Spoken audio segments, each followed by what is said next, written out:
ಶ್ರೀ ಗುರುಭ್ಯೋ ನಮಃ. ಪ್ರತಿಯೋರ್ವ ಜ್ಞಾನಾಸಕ್ತರಿಗೂ ನಮ್ಮ ನಮಸ್ಕಾರಗಳು. ಇಂದು ನ್ಯಾಷನಲ್ ಯೂತ್ ಡೇ ಎಂದರೆ ರಾಷ್ಟ್ರೀಯ ಯುವ ದಿನ. ಸ್ವಾಮಿ ವಿವೇಕಾನಂದರು ಹೇಳಿದಂತೆ ಬದಲಾವಣೆ ಎನ್ನುವುದು ನಮ್ಮ ಜೀವನದಲ್ಲಿ ನಮ್ಮ ದೇಹಬಲ, ಆತ್ಮಬಲ, ಮನಸ್ಸಿನ ಬಲದಲ್ಲಿ ಕಾಣುತ್ತಿದೆಯೋ ಇಲ್ಲವೋ ಗೊತ್ತಿಲ್ಲ. ಆದರೆ ವಾಟ್ಸಪ್ ಸ್ಟೇಟಸ್ ನಲ್ಲಿ ಕಾಣುತ್ತಿದೆ. ಬದಲಾಗಬೇಕಿರುವುದು ನಾವೇ ಹೊರತು ನಮ್ಮ ವಾಟ್ಸಪ್ ಸ್ಟೇಟಸ್ ಅಲ್ಲ.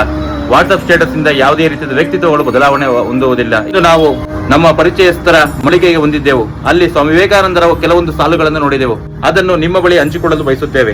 ನಮ್ಮ ಬದಲಾವಣೆ ಎನ್ನುವುದು ಕೇವಲ ಚಿತ್ರದಲ್ಲೋ ಅಥವಾ ಅವರ ತತ್ವದಲ್ಲೋ ಎನ್ನುವಂತಹ ಕೆಲವು ವಿಷಯಗಳು ಮೂಡಿದೆವು. ಪಾಪಿಗಳು ಎಂದು ಮಾನವರನ್ನು ಕರೆಯುವುದೇ ಮಹಾಪಾತಕ, ಮಾನವ ಸ್ವಭಾವಕ್ಕೆ ಬಗೆಯುವ ಮಹಾದ್ರೋಹ. ಸಿಂಹಗಳೇ ಬನ್ನಿ, ನೀವು ಕುರಿಗಳೆನ್ನುವ ಭ್ರಾಂತಿಯನ್ನು ತೆಗೆದುಹಾಕಿ. ನಾನತ್ವ ಎಂಬುವಂತಹ ವಿಚಾರವನ್ನು ಬಿಟ್ಟು ನೈತಿಕತೆಯಿಂದ ನಮ್ಮನ್ನು ನಾವು ಪ್ರಶ್ನೆ ಮಾಡಿಕೊಳ್ಳಬೇಕು.